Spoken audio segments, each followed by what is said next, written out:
In this video, I would like to talk about symmetry and specifically how physicists use symmetry to help us solve problems. All right, so let's start with the most familiar kinds of symmetry and then see what they have in common. So what you probably think of when someone says symmetry is sort of a reflection symmetry, like if you fold a piece of paper in half and you cut a heart out of it, like this, there's a line where if you flip it across that line, it looks the same. Okay, so we call this a reflection symmetry.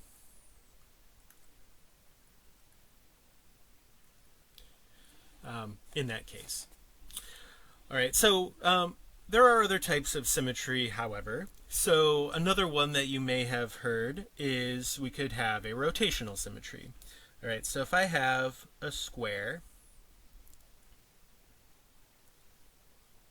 like this, and I rotate it 90 degrees, like this, then I can see that it's the same, so that would be what we call a rotation symmetry.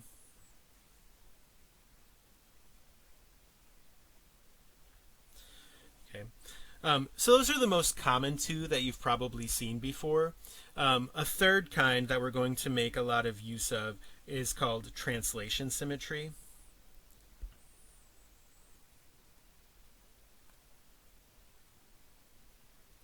So an example of a translational symmetry is, for instance, in a crystal.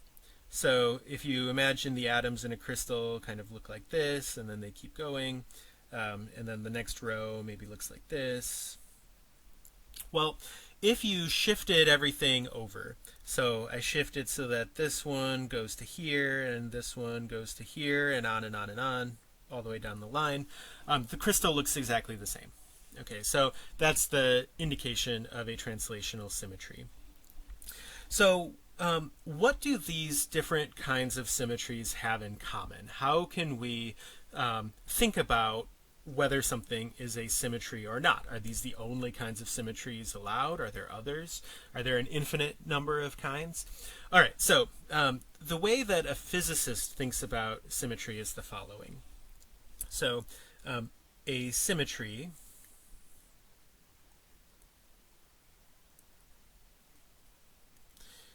is an operation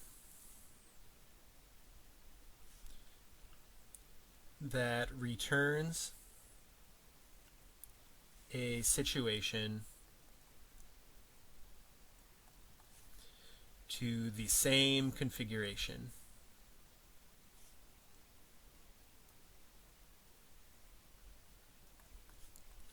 Okay, so how does that work for the examples that I told you so far?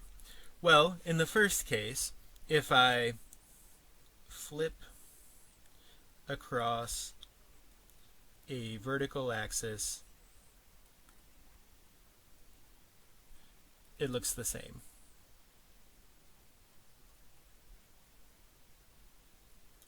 Okay, so I could have different reflection symmetries. The heart has just one reflection symmetry. A square would have more. Okay, so we want to be specific about which way we're flipping the situation in order to return it to the same thing. The same with the rotation symmetry.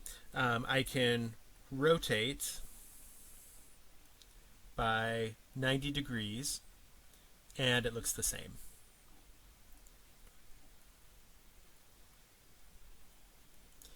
Okay, and then for translation, I can shift it by some amount.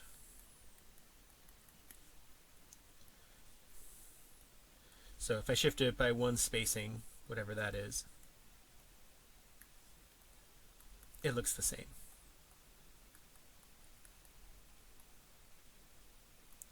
Okay, so that's the sort of way we want to think about what a symmetry is. It's not just that it is, that it has some certain property. It's specifically what operation do I do in order to return it to the same state. Okay.